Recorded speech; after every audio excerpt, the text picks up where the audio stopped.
Hi, it's Dr. Laura here, and overwhelm can happen really fast, right? But regulation can too. Let's do a little practice here.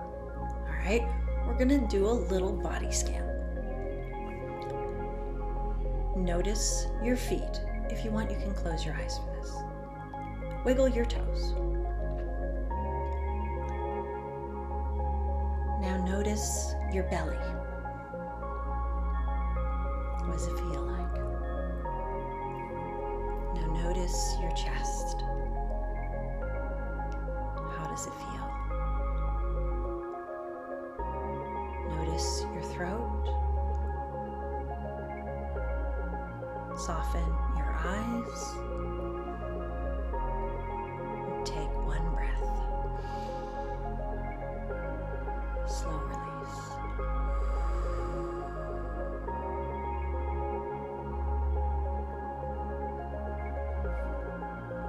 When attention returns to the body, you can calm your nervous system. And small returns create big stability.